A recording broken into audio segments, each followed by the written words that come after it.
friends, and welcome back to the very last day of the Holy Week. Today is Good Friday. Spark, are you ready to know what's going to happen today? Of course we are ready. I couldn't sleep all night. Come on, hurry up, Carl. Hurry up. I want to know what happened to Jesus after the soldiers took him. Well, after the soldiers took him, they went to the courtyard and they started looking for something wrong that he did, but they didn't find anything to accuse him about. So they took him and delivered him to Pontius Pilate. And Pontius Pilate asked the people, "What do you want me to do with this man?" So they said, "Crucify him! Crucify him!" These people are so mean. I'm going to be more mad now. Did he listen to them? Well, at first, he asked them, "I have a prisoner here. His name is Barabbas, and I can release him. So who would you choose? Jesus, the one who didn't do anything, or Barabbas, the thief and the prisoner?" Don't tell me they wanted to release Barabbas. Well, unfortunately they did, and they wanted Jesus to die. So then they took Jesus, they put him into death, they mocked him, they ripped his clothes, they put a crown of thorns on him, and they started making a lot of bad things to him. These people were so bad that they didn't know that this is Jesus our Lord, who loves them so much. So they took him and they made him carry a big cross all the way to Golgotha. And Golgotha means skull.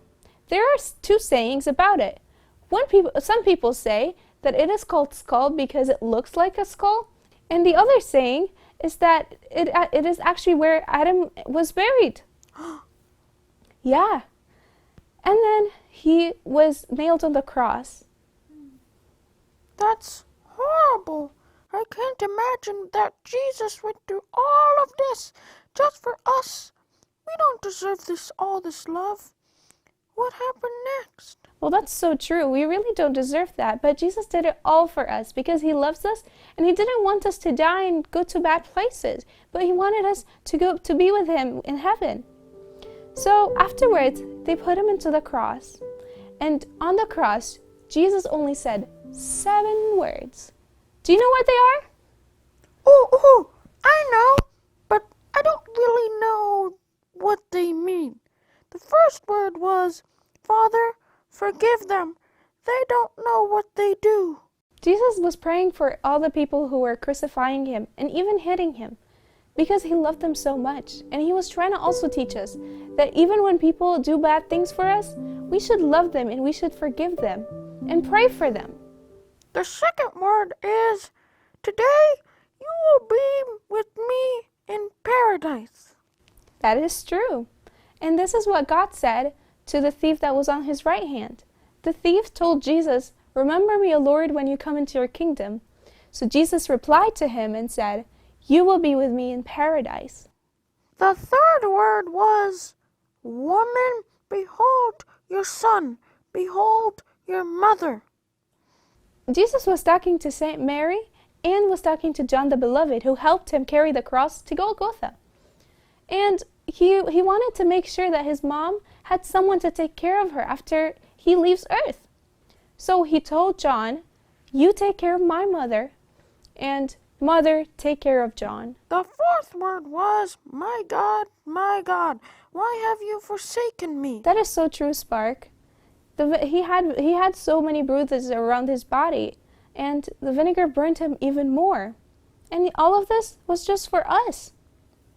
The sixth word he said was, "It is finished." And by that, Jesus meant that his message to earth was over, and that by his death, we will nail salvation, and we will live with him eternally. And the final word, and the seventh word, he said, "Father, into your hand I commend my spirit." And by that, Jesus meant that he's about to die. And at the moment, he died. The temple veil and the church veil was broken in half. The earth was dark. Earthquake happened. And there was darkness all over the world. It is a lot to handle, Spark, isn't it? Yeah, that's a lot of sad news. Today is a super sad day. Yeah, I know. But don't forget that after his death, he was buried, and after 3 days, on Sunday, he will rise again, and we will be very joyful. I can't wait for Sunday. It will be very joyful. Yes, I can't wait either. Thank you guys for joining us in this amazing Holy Week journey. And stay tuned for the amazing news on Sunday. Bye! Bye.